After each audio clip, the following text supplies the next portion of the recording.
Hi, it's great to have Sourav Basu with us for this follow-up video.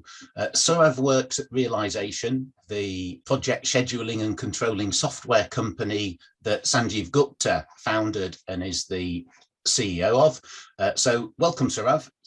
Thanks a lot. Pleasure being here. So Sourav's joining us from India, and what it will demonstrate is how the ideas of flow-based scheduling that Sanjeev shared with us are implemented in their particular software. So how software can be used at projects of scale to help and support implement the ideas that Sanjeev shared with us. So without further ado, over to you, Sourav, to kick us off and get us into the topic for this morning. Sure. Thanks a lot, Ian. So I'll start with a slide on where Sanjeev finished it. So to give a context as to how exactly the software should work, and then basically take you through an example in the software to show who it actually does it and what sort of signals and how the control comes for top management. So this is the slide where Sanjeev had left. If we go back, what we basically argued was that as long as resources are getting allocated in a constrained environment, as long as they're allocated according to the critical path method, and this was the example plan that we used, this is how the work has to happen. So if we go by critical path logic, then we should, and there are only limited resources available, there are more work available than the resources. Under this condition, the critical path logic tells us to prioritize the most critical tasks, and therefore this is how it will get distributed. Yeah, and this also relates a common convention that if work is available to start, it should be started. It should be started. So get a head start on every work stream. And that is in some way that is intuitively correct also, because people know that there are delays and changes that are going to happen in the future. And so if I don't start now, if I start early, then I have more reaction time. If I don't start early, I have less reaction time. So that is probably what drives that behavior. And also the fact that if you just use critical path method, then it tells you should be working on whatever is critical first, and you should put the non-critical things later. And that also leads to the same answer, that you start on the critical ones. Since you have limited resources, you can only do limited amount of them, and you have to make a choice. And the problem we stated last day was, if we follow critical path method perfectly throughout the organization across different stakeholders, then this is what the picture will look like. But imagine if all of them are different entities, all of them have their own interests, and they're doing that allocation in their own ways, then the distribution won't even be this orderly. It's going to be much more chaotic. And whatever we do, we are going to end up with a bad answer, because that's the nature of NP-hard problems, which we discussed last day.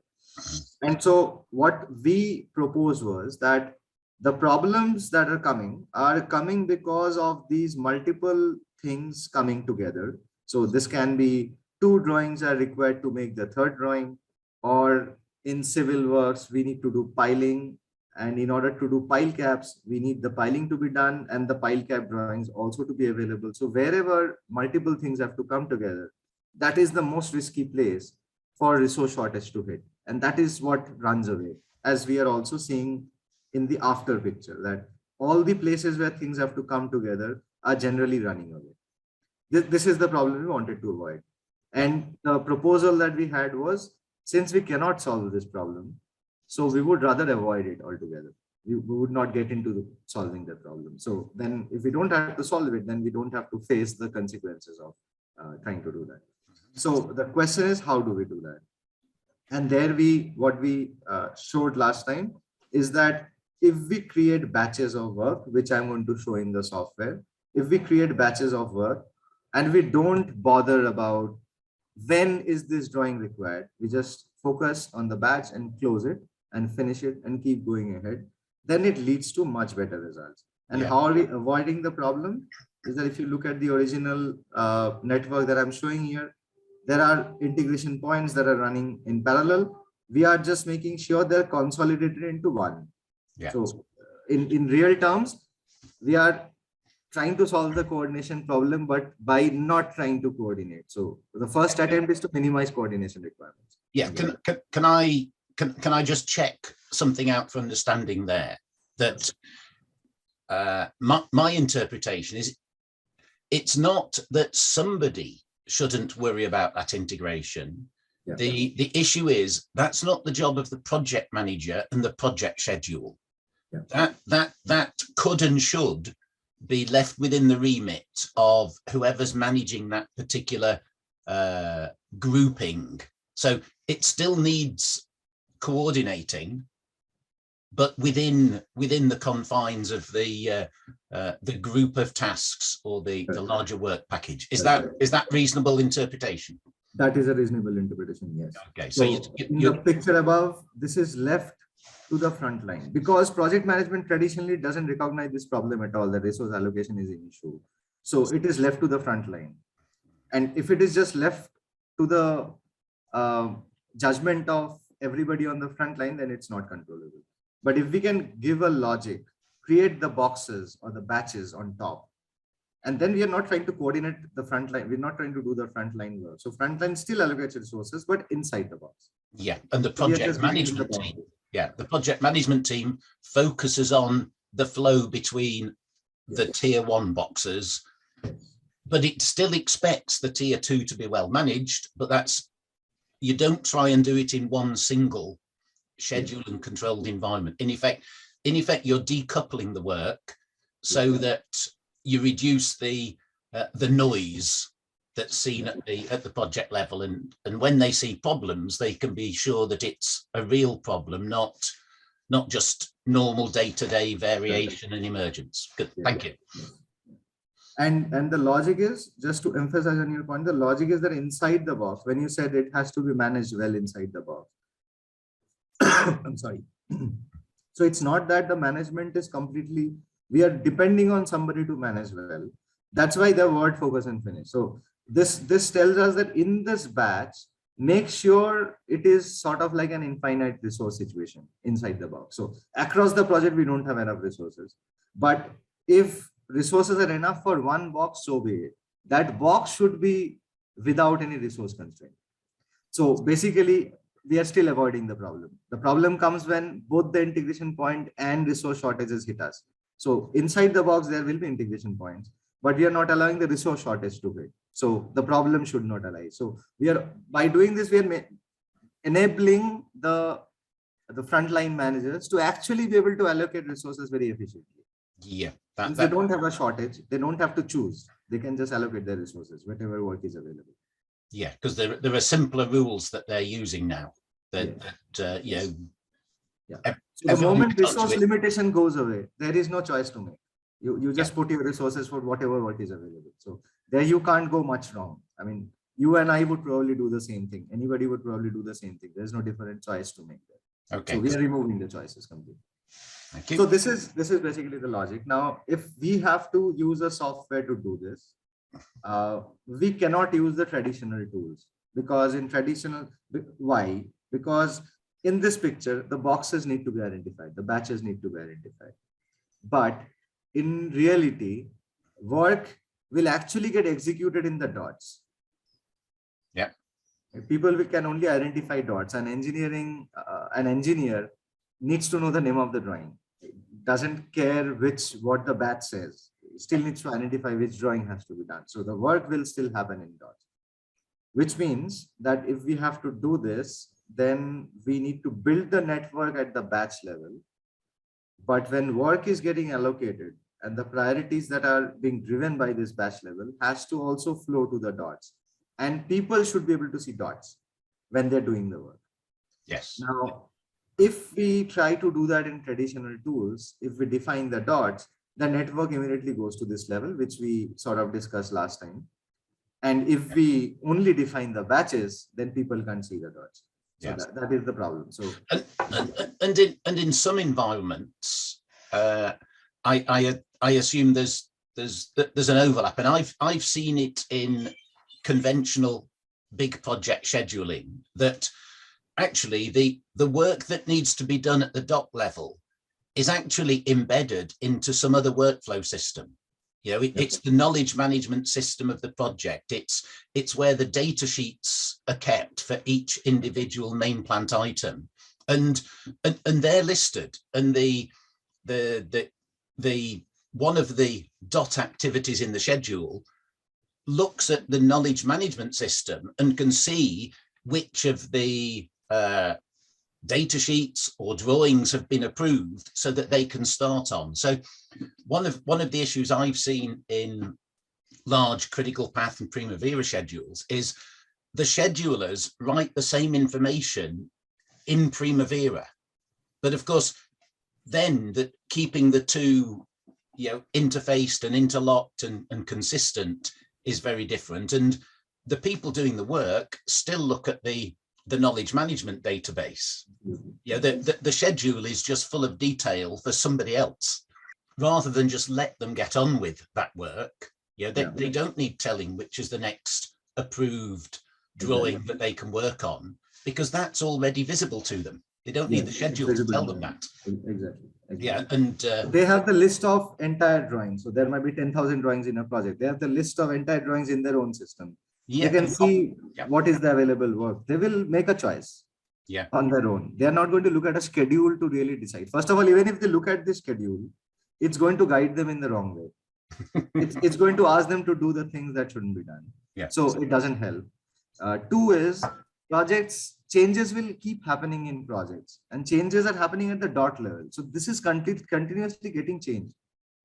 So it's not like a constant reference even for me. If I want to look at it, today it says something, tomorrow it will say something else. But it's better to rely on my own judgment. I look at the work available. I know more or less which ones are more critical, and I take a decision according to that. Or I know the customer is chasing me for which drawing much more. So I will just allocate that. So that's a much easier thing to do. We will do this mapping. So in our case, we are saying that's why we need a different logic of building a network. And the software that I'm going to jump into right now is basically how you create a plan or a network.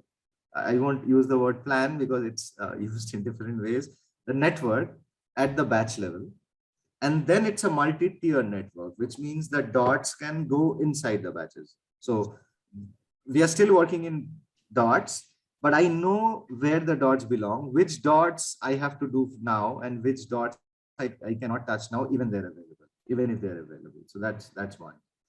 There's another practical problem, which is even at the dot level, there are further levels below. So when you're saying mapping the MSP or Primavera plan with my knowledge center database where my list of drawings are, then also there is a mapping issue. And then with the MSP Primavera to the batch level, there is another mapping issue, because the batch level is still higher than this picture above. So this is the MSP Primavera plan.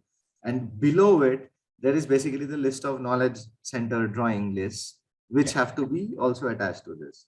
So basically there are multiple levels. So we also have multiple tiers. So even the second tier is slightly high level, not the absolute dot or the drawing number or the drawing name on which an engineer is going to work. So that's even a level below.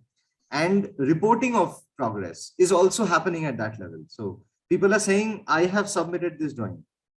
Or somebody is saying this drawing has been approved. But how does it link back to even the small set of drawings that we are talking about that has to be released to civil works? That is one problem. And then bringing it up to the batch level is another layer. So we have multiple tiers. Network always remains, unlike the traditional systems where the network goes down to the level of your definition. In this case, the network always remains at the box level. The details keep going inside the boxes. So just advice, I'll jump into the software. Please carry on. And at the top box network level, that's where you have the logical dependencies between the boxes. So unlike using MS Project, Primavera, that requires you to put the dependencies at the lowest level of activity that you've put in your schedule. Whatever you define, you go down there. This is sort of the starting point of the software, and we'll basically talk about two of these boxes. One is the project control room. which is going to talk about the visibility of this this map that we are focus and finish map that we are creating. And the other part is going to be task management, where how do people actually work on the dots, that is going to be demonstrated. Okay, thanks. So I'll start with this. And so basically when I get into a project control room, what the software does, it gives me a quick view of all the projects in my portfolio. So we will not go through all of them. So there are, what it shows in a snapshot is there are 21 projects in the portfolio. Yeah. And there's a color coding and there's a number, if you can see. Yes. So what the color coding basically tells us is if it's red, then it's telling us probably you can't get it back anymore. This project has gone too far out. If it's orange, then yes, it's gone far out, but probably you can take few key decisions and get it back. If it's yellow, don't worry about them. Site is managing it okay. If it's green, you're going ahead of time. Don't even think of them. So they're going fine.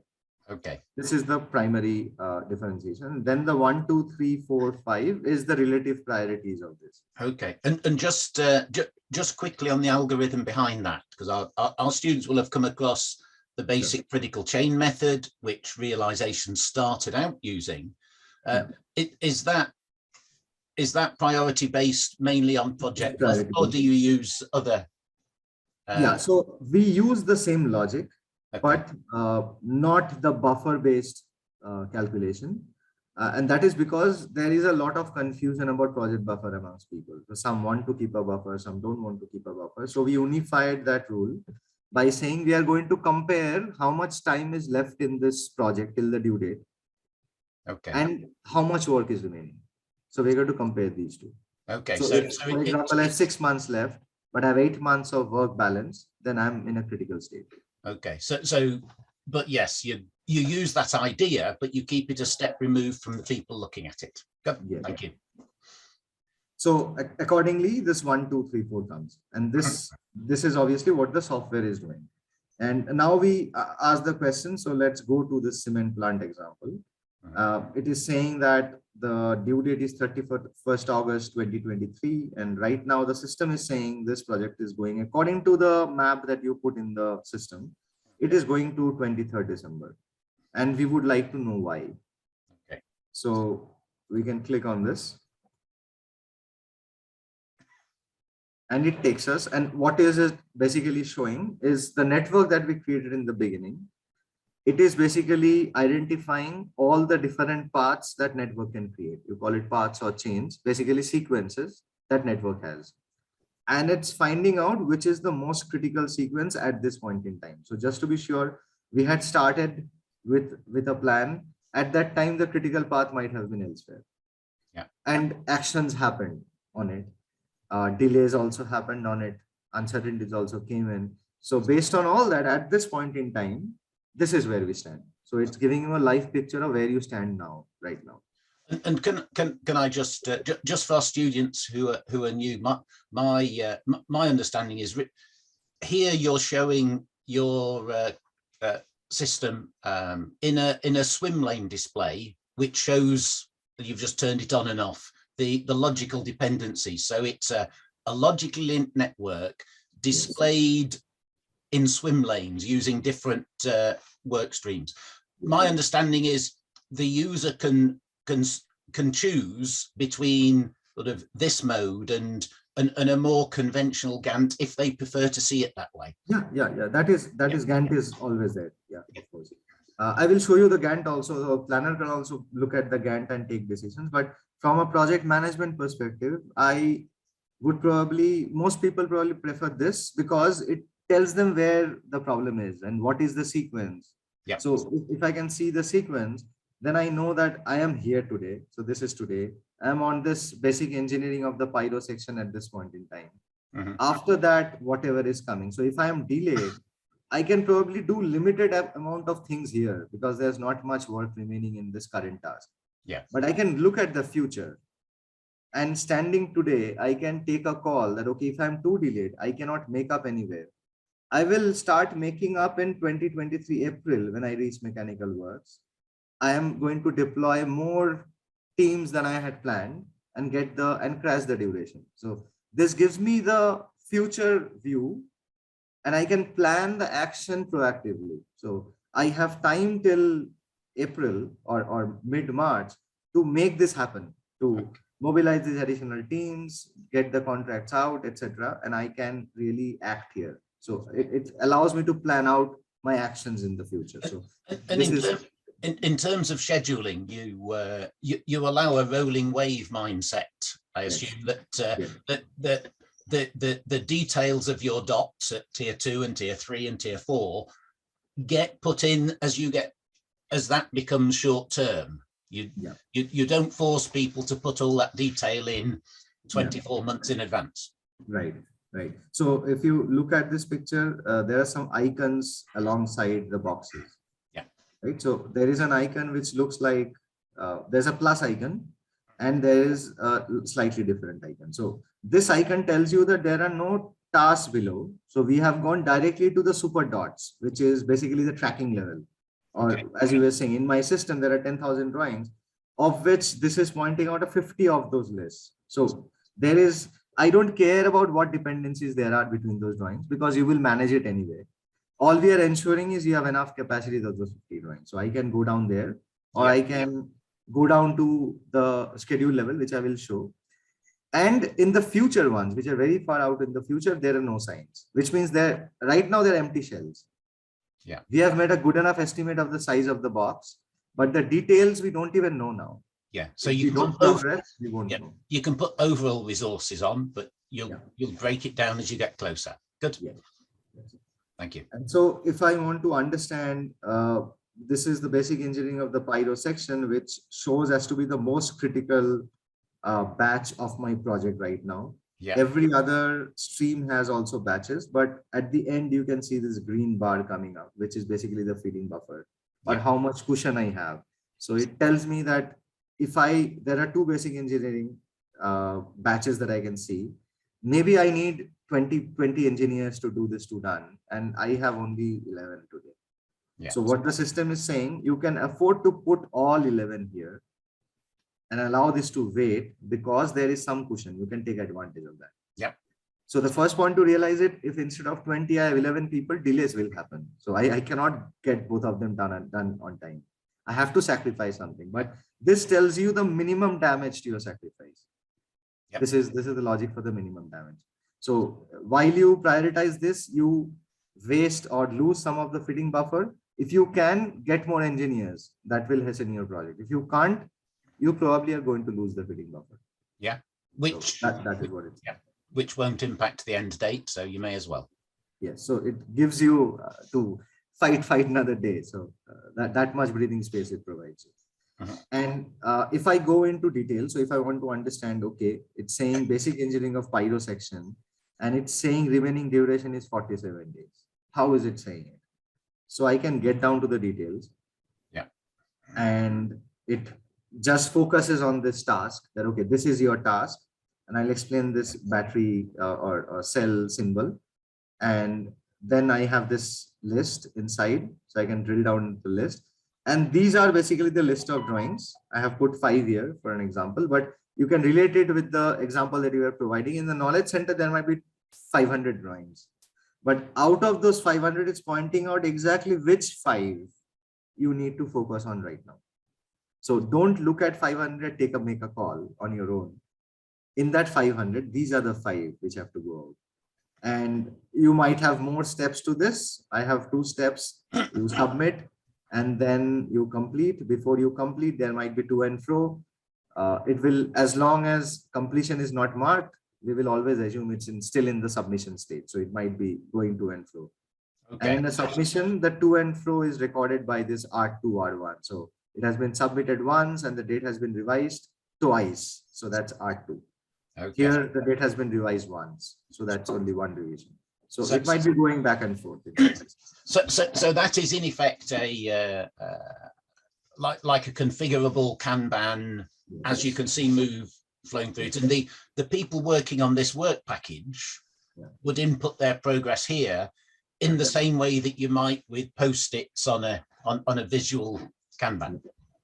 And we can also pick up the data from there. So it doesn't require somebody to compulsorily put it here. If you are doing it in some other system, we'll pick up the data. The only mapping between the two is that when you're opening the system, you should know which are the ones which are priority for you, and not choose your priority by yourselves. Don't allocate by yourself. Just make sure there's the same priority. So we can send a signal to that system also to mark the priority, and we can take the feedback from that system as well. So this can be just connected. So technology has gone far ahead to make these things very easy. And what the system is basically doing is it's tracking each and every drawing that is required in this batch. And from the combined effect, it's figuring out that there's going to be 47 days more that are required in order to finish the entire batch. So we are not worried about individual drawings. Some will get done early, some will get done later. We don't care about individuals. We want to understand how long is this batch going to take. And if we can do something about reducing the timeline of the batch as a whole, then we would probably go and take an action at the micro level. But otherwise, this is just taking the daily progress from people, converting them into an impact on the total duration of the project. Then it's putting it back in the task. Then it is putting it back into the network. The network is recalculating, and it's telling you where your priorities lie. So this is the job of the system. And I'll take another example, can be a network inside also. Yeah, so this one, let's say we are looking at the civil works for preheater. So in this case, we can have a mini network inside, the type of networks that are there in Microsoft Project or Primavera. So this basically gives that how first we'll do the foundation, then we'll do the slab casting up to 12 meters and slab casting. So there are 4 slabs to be casted after foundation. And this is the dependency that the work will follow. So you can define a mini plan inside as well. Yeah. So that's an example where at the within the box, the work package manager can use the format that they're familiar with, that's more suitable for their kind of work, that they can pick and mix as suits them. Yeah. Yes. So this is like a local network inside the task. Yeah. And if they use your technology, the roll up of the work package progress and prediction of when it will be finished is built in. If they use a different technology, you're developing the interfaces, and presumably if there's no interface, they can still manually take the output from their system to give the right information into yours. Yes. So you can theoretically create this focus and finish level plan in a software like Primavera on MSP, and then have different files which exist for each of the tasks, where you can build your local schedules or you can build your progress reports. Yeah. But the only thing is you have to connect it back in that fashion. So the local schedule should be subordinated to one of the batches in your parent network. Yeah. It should not be across batches. Then you don't have a way of coming back. Just so that is one. Yeah. And two is, especially in cases of civil works or mechanical works where it's mostly a volume-based task, the reporting of work happens at a volume level as well. So if you look at foundations, it might get measured in terms of foundation number. It can also get measured in terms of excavation, PCC, how much shuttering is done and how much concreting is done. So in terms of quantities. So if it is in terms of quantities, as is the case here, so you can define a quantity below. You can, and the system will tell you that, okay, on the basis of the duration you're taking, this should be your plan rate. It should be 30 cubic meters a day. That is what you should be targeting. And then people can just report in a normal way. So people are very used to reporting how much progress happened today. So that's all. We are not asking for dates. We're not asking for commitment. Just tell me what you did today. On the basis of that, the system can figure out at what pace are you moving. Yep. And therefore it can figure out how much time it will take to complete the job. Okay. And is this where you could incorporate other sort of detailed conventions, like here you in effect using a velocity expectation because there's 30 cubic meters a day and expected productivity. Can you build in some of the features of so-called location-based scheduling, where you're following a pipeline moving along? Yes, yes, we can also do that. So there are 25 different formats which are already inbuilt. So you can track locations if you want. You can make this more complicated if you want. So there are basically 3 types. One is a date based, one is a volume based, and one is a location based. So there are 3, and then you can combine them together. So you can combine volume with location as well. Okay. So if you still want to track by location, but you want to report by volume, let's say. Yeah, but So this you is can also do those combinations. Yeah, this it seems to me that this kind of detail is important for the people doing that work. Absolutely. And you separate, the overall project manager doesn't need to know, he just needs to know it's being done well. Yes, yes, absolutely. Good. Thank you. And also they can make few mistakes from time to time. The only thing is, if the mistake is big enough, if the mistake is small, it doesn't hurt you. If the mistake is big enough, you get to know immediately that's a mistake. Somebody has reported, instead of 200, I put an additional 0, it becomes 2000.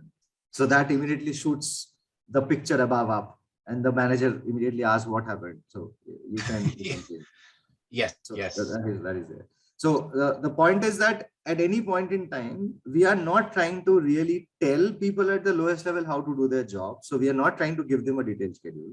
That's one. 2, we are not asking them to do calculations. You just report what you normally report. Our objective of the system is that I have communicated the scope to the lowest level below. We have agreed on a reasonable time that the scope should take. At that, and we have ensured that you have enough resources to do the job. Now, inside technically how you want to do what you want to do first, etc., your call. The only thing that the system is doing is trying to measure the pace at which you're going.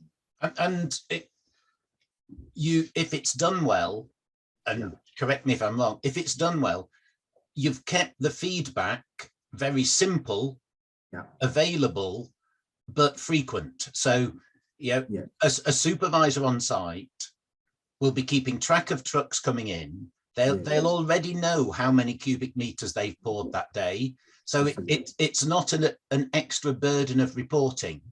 So expecting them to do that every day is easy, because reporting is often a problem because it's burdensome.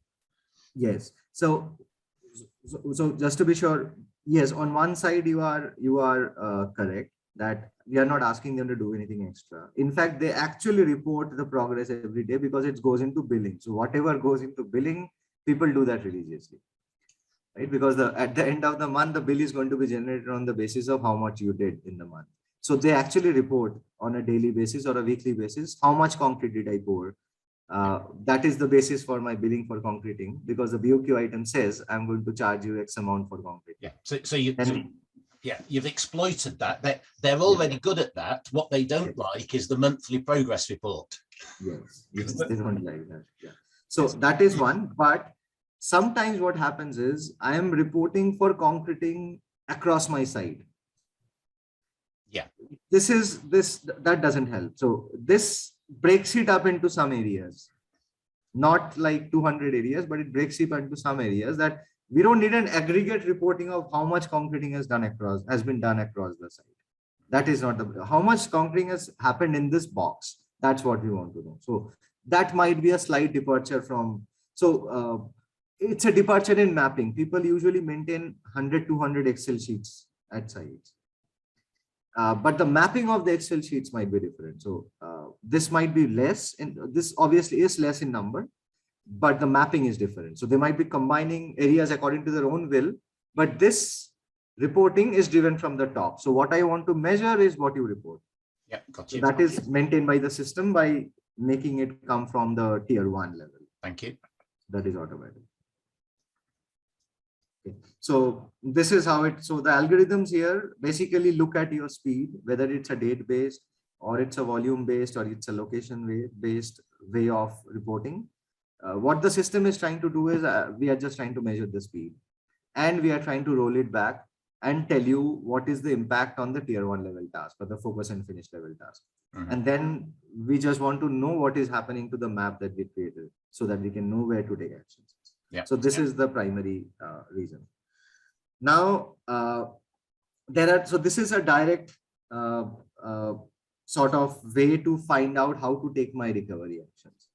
but there is a bigger purpose for this. So the basic premise of the logic is that when you have limited resources, you focus them on only the priority tasks. If you don't have any, so the basic logic is, as I said, I have 11 engineers, combined I need 20. So you don't need to do calculations. Make sure you put whatever you can on this. So let's say I can put 10, only one remains.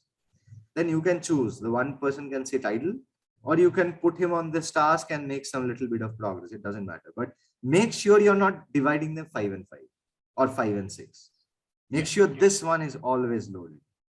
So if that is being correctly done, then if there's a shortage, we should see good progress on the top priority task and maybe lower progress in the lower priority task, or the lower priority task might not even start. That's at a high level. That's the only way for me to know whether focus and finish is happening or not.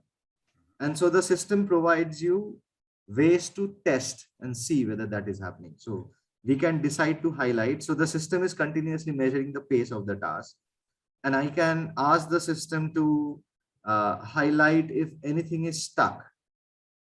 And I can see that these two are stuck, which should ring the alarm bells for me, that if I am doing focus and finish, how come my most two important tasks are stuck? They're not moving. They are the ones that should be moving. I can expect to see stuck tasks below. I can see nothing is stuck below. The two most priority ones are stuck. So then I should be starting to doubt whether I'm really doing focus and finish on the ground or not. So it is not just about allocating resources, but also if there are resources are facing any issues, management should be solving the issue at super fast pace. Yeah, and obviously that is not happening. And that's a good link of the separation, because the project management is holding people accountable for the way they work, focus and finish. They're not holding them to account for an estimated date. That will be what it will be, providing you're working in the way. Now, another of the features of this, and I know early on you said you will only look at 2 boxes, but one of them I think would be very useful for our students to see, and it's the proactive idea of full kit, so that when a task arrives and the responsibility is passed to the next box, you know that the next box is ready to start. And that's about being proactive. This helps you react very quickly on the early signs of a problem. So could you show a couple of examples of how you've built in the idea of full kit management and being proactive to avoid obstacles in the future? So as you said, there are 3 layers to my problem solving. So one is when I sit in the beginning of the project, things that I can see, I know about. So they are captured in tasks. So that is how the batches are created. So as you can see, the ordering of the cement mill, it is after the basic engineering of the grinding section. So this is, I can predict right from the beginning that it is going to happen after I complete the basic engineering. So that is mapped in my in the logic of my batch network. So that is one. Then comes things I only get to know when I get closer to the job. So when I'm 1 month before or 2 months before, I get to know of real ground realities. I get to know about them, and I should be mitigating those risks. So for that, there is the full kit. So I can do a show full kit, which brings out this battery sign.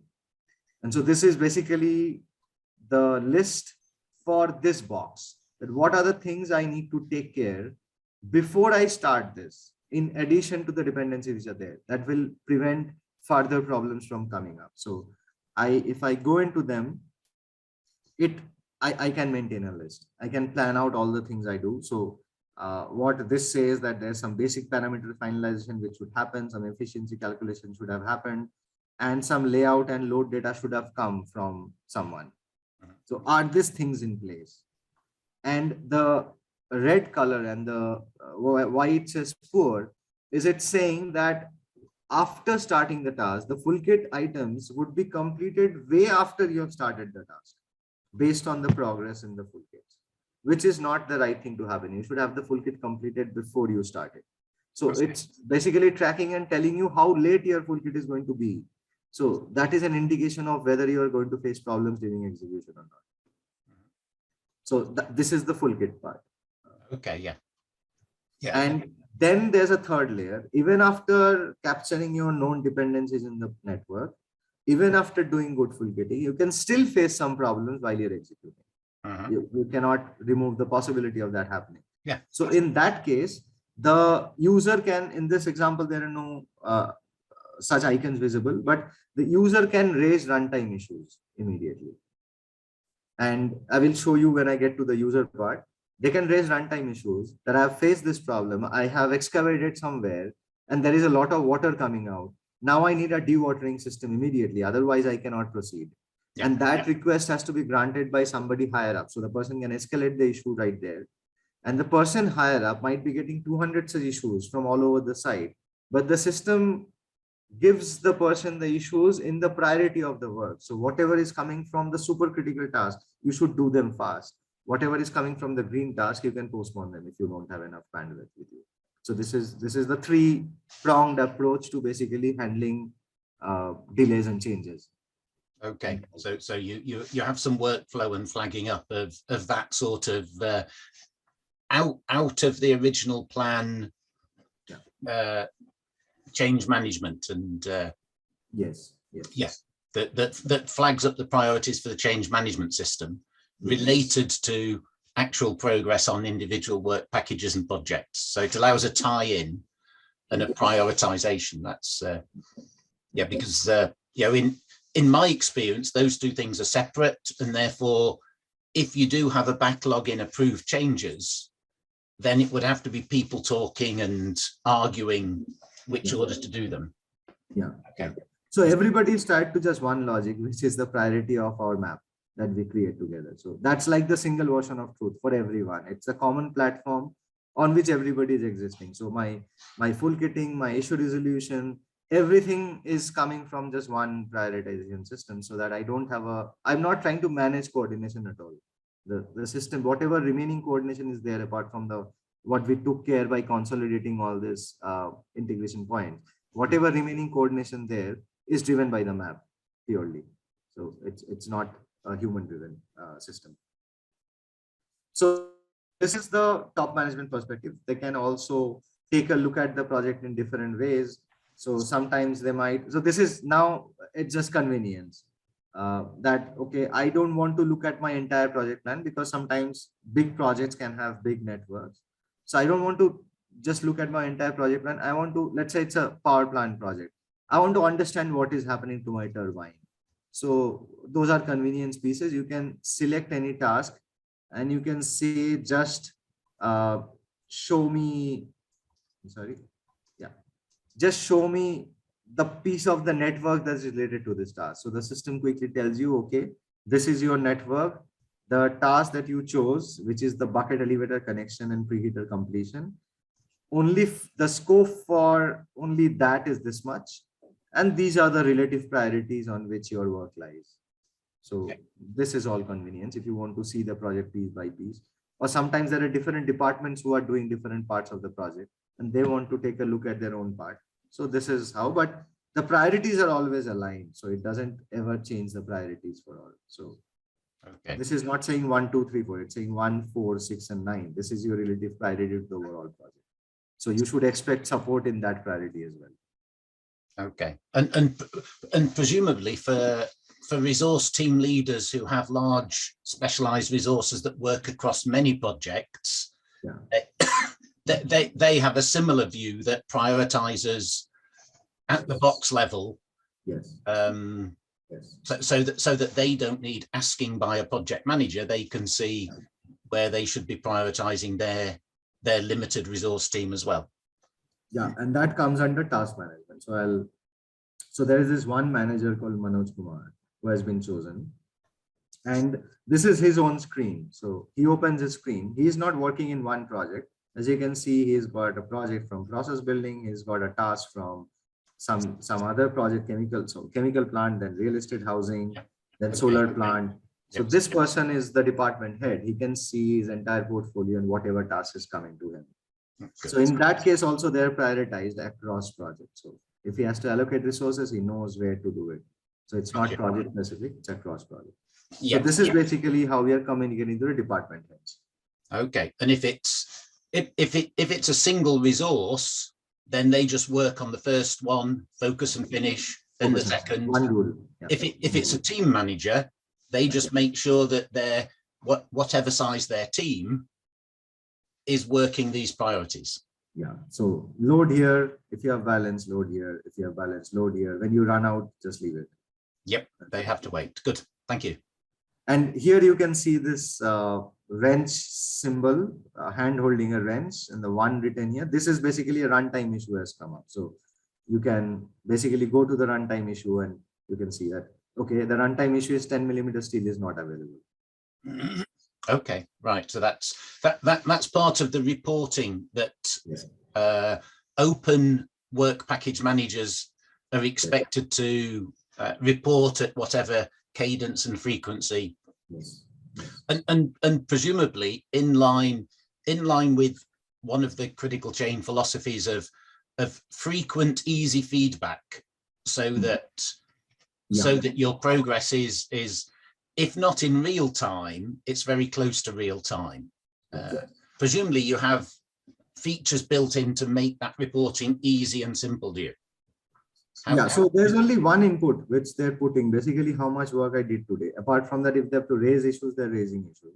The system is arranging all of that. We are trying to give a feedback to everyone. So at the task manager level, the duration feedback is real time. So if this is showing 191 days, this is real time. The moment somebody makes an update, I would be able to see 191, whether it changed, whether it increased or whether it went down. That is real time.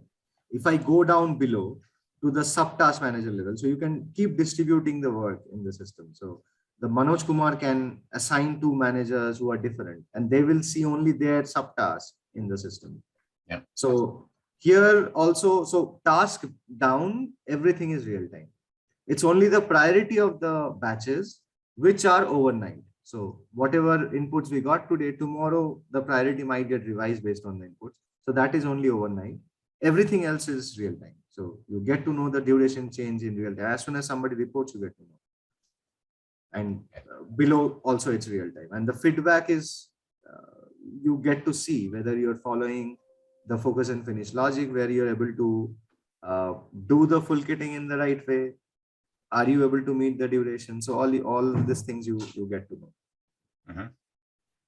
So this is real-time feedback. At the levels below, it's also real time. So when somebody gets the information of what is my foundation work, how is it moving, what was my planned rate, how am I progressing right now? So it's clear that my planned rate is 4 cubic meters a day.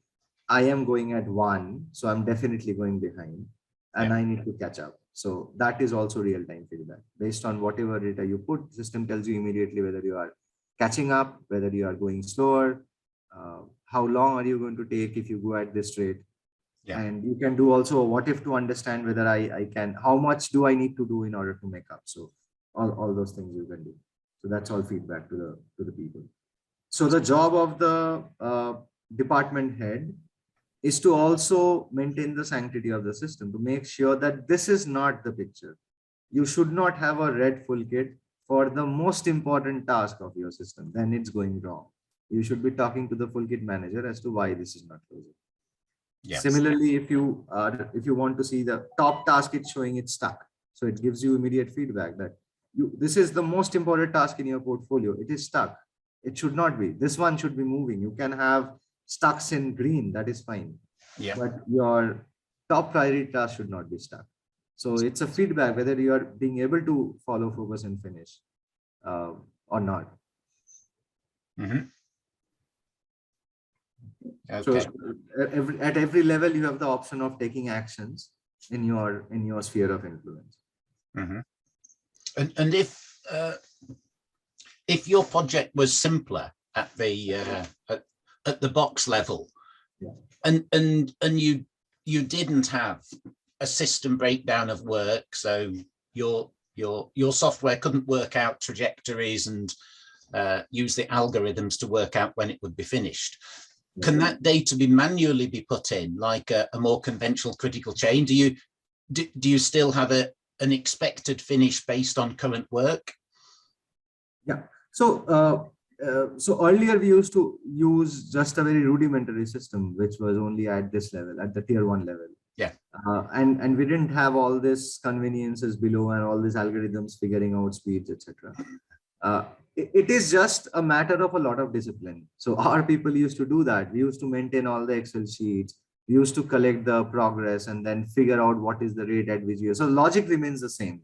Yeah. It used to get done manually. It just takes more time and it is prone to errors. So that is the only thing. Yeah. But obviously, the logic, it can be done manually. It doesn't need to be automated. I was probably thinking of the sort of smaller scale work package that's still important, where the people doing it, they do have a reasonable intuitive,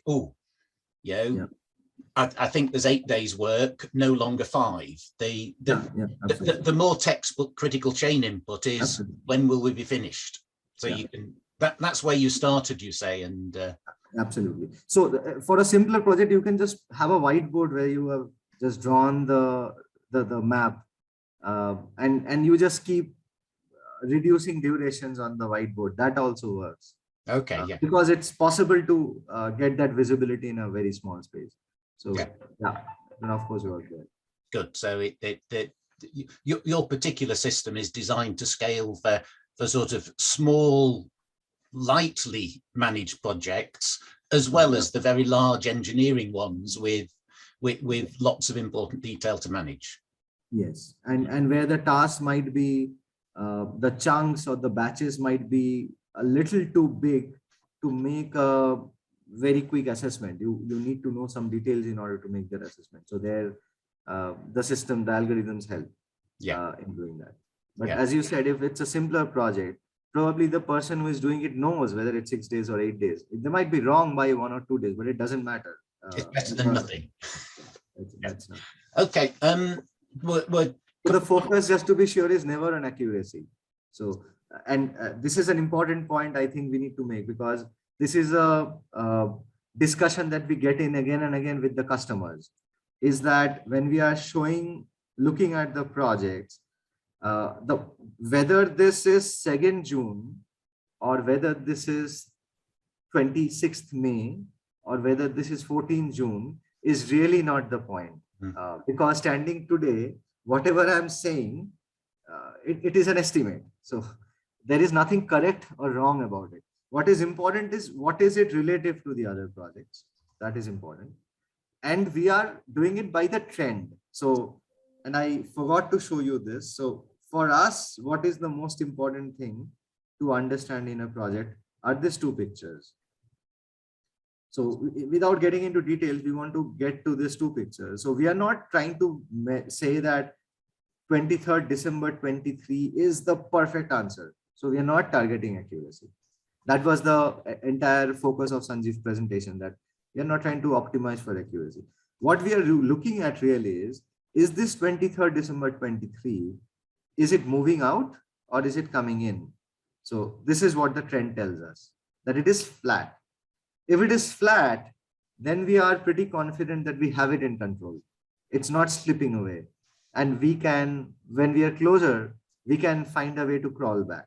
Okay. So if it is going down, then we are coming back. We are very confident. But we should be alarmed that even if the delay is 2 days, we should be alarmed if the trend is going upwards, which means we are just, it's like looking at Google Maps and you are traveling and the remaining time is just increasing all the time. So then I'm not going to reach to do the meeting on time. So that is the situation that we are trying to avoid.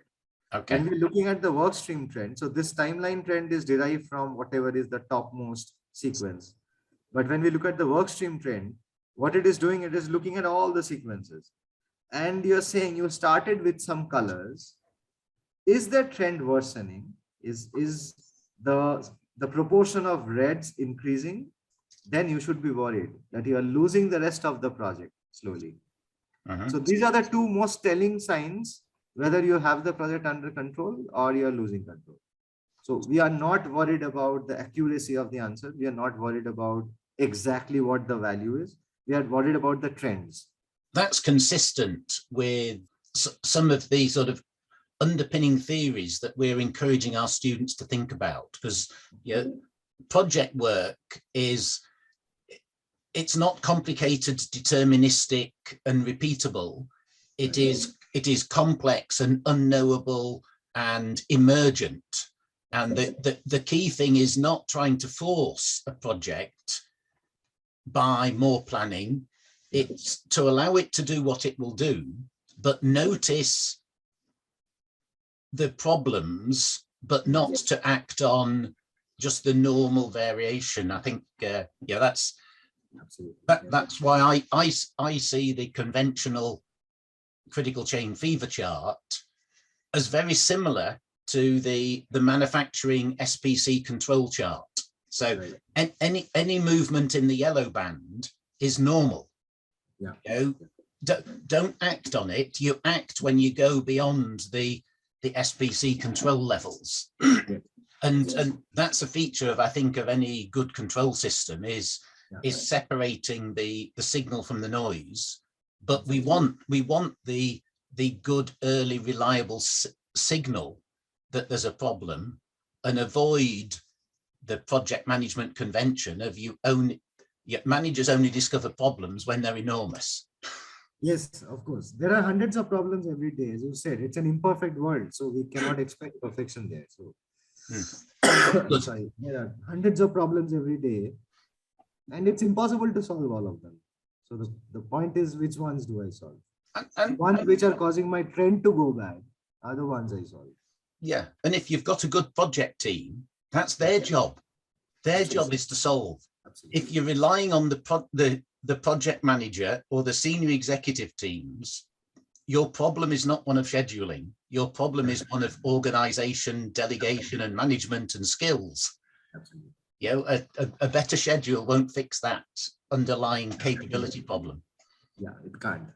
No, that's good. But thanks very much for that very comprehensive and detailed overview, Sourav.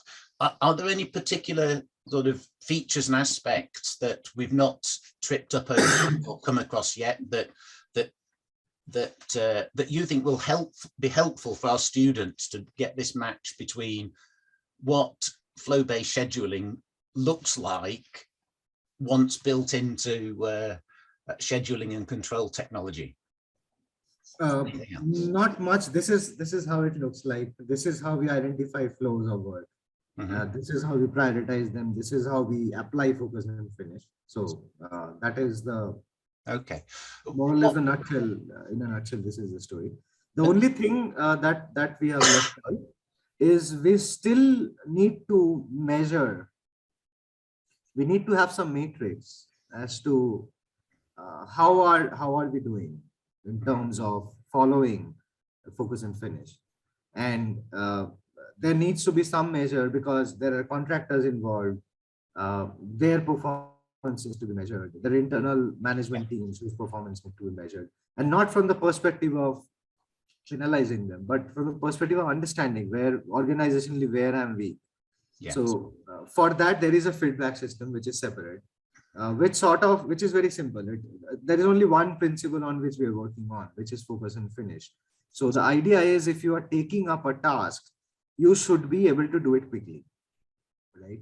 And because you are supposed to allocate your resources to a priority task and get it done quickly, the system automatically measures that on an average, if you have handled more than, let's say you have handled 20 high priority tasks have come to your plate over the last 6 months, what is your average deviation from it? So if it is in a small range, it's not a problem. But if it is huge, that your top priority tasks as a rule or as a convention tend to take way longer than it's planned for, then probably resource concentration is not happening or issue resolution is not happening in the area. So that is a cause of concern. So the system also provides you a feedback at an organizational level, that how are you doing it? How are you following the basic logic? Is your cycle time performance good? Is your full kit compliance good? When issues are raised to you and they're from red task, what is your response time? Is it good? So these are basically the three parameters on which the system tries to understand whether organizations are doing okay. Okay. And do you do you allow capture at the sort of project level or the lower level of or the manual input of, you know, where am I stuck? I know you showed that tasks are stuck, but are you gathering the range of continuous improvement data so that even at the project level, a project can identify you know, a Pareto and then prioritize some sort of management intervention to the biggest causes? And as you say, some measures the system can calculate automatically, but do you bring in manual continuous? Yeah, so the raising of issues is given because of that reason. Okay, so when you raise an issue, you have, so let me just quickly show. So I can raise an issue from anywhere. So I can raise an issue from deep down inside the task, or I can just select and say that I want to raise an issue. So when I raise an issue, I have an option to put some types. Okay. And I can pre-design it. So the system can aggregate them and tell you, okay, this is the reason why most of the issues are getting raised. But if people are not raising issues, then obviously we cannot identify.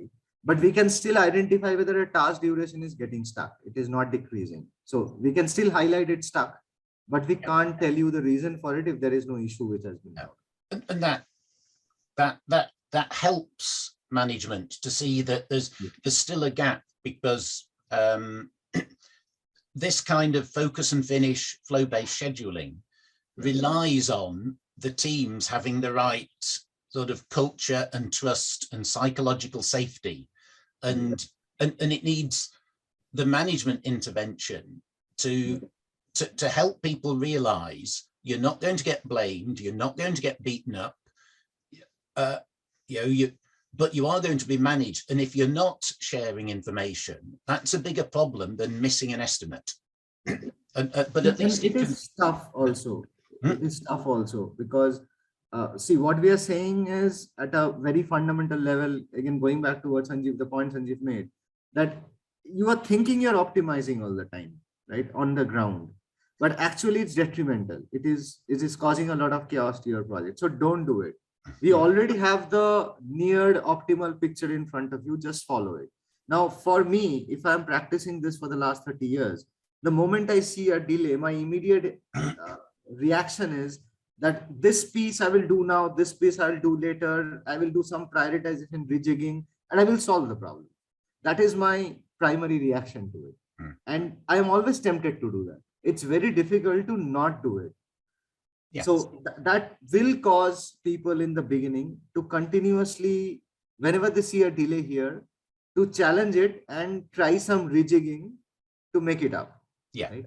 And so we need the buy-in right at the top. And they should be driving, forget about it, just focus and finish the job. So not everybody needs to learn the logic, but the top needs to be very solid on this understanding. No, they may not need the logic, but they need to believe that that the senior management really wants this. They're not just saying it because people understandably have got work habits.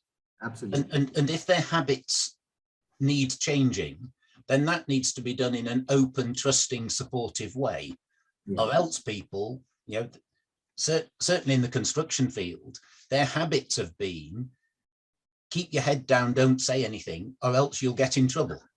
So people know that this is going to get highlighted anyway. After a while, people figure out that the system highlights it anyway. If I don't report, it highlights.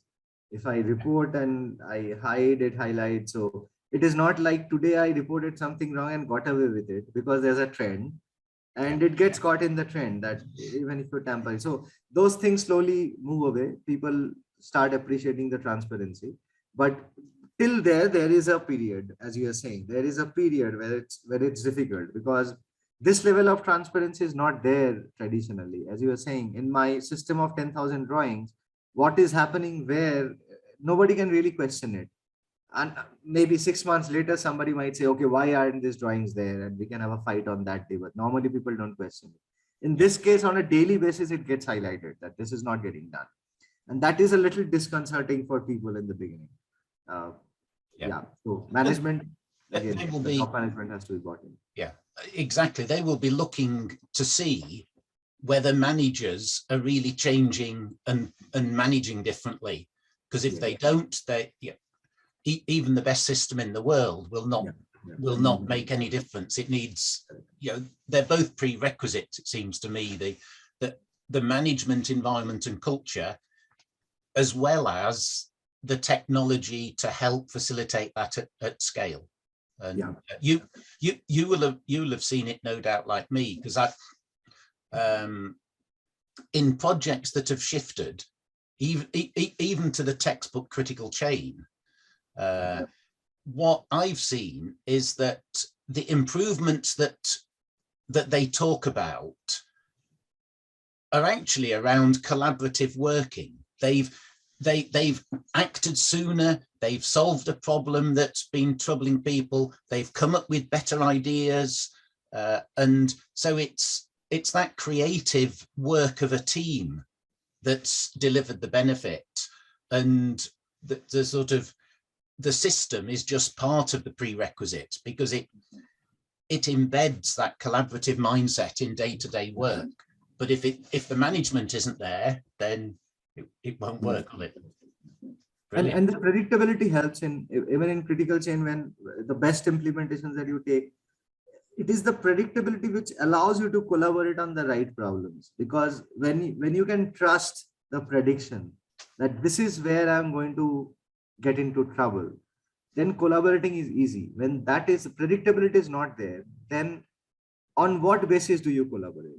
You can collaborate on a random problem, but that's not going to give you any benefit. So probably predictability of the system becomes very important when I'm trying to get people together to solve a problem, and all of them are feeling that this problem is really important, that we need to solve them together. But yeah, so that plays a role. And as you said, if we can get people to collaborate and solve problems and get progress done, then probably that's the easiest projects are. Easiest implementations are those where we have got solid management buy-in right in the beginning. Yeah. Then it's almost like sitting back and watching, because they're just doing things and it gets done very smoothly. And the toughest ones are where we are struggling with that buy-in all the time. And that I think is a great place to stop. That message about projects, the things we should be done are simple to understand, yes, but not necessarily easy to implement, particularly when we're working in a domain with lots of bad habits built up over time. Right. Brilliant. Well, thank you very much for sharing. Thanks a lot for your having time me. with us, Sourav, to take our students what focus and finish flow-based scheduling looks like at a detailed level of scheduling control on a project. Brilliant. Have a great day and upcoming weekend. You too. Thanks a lot. Yeah.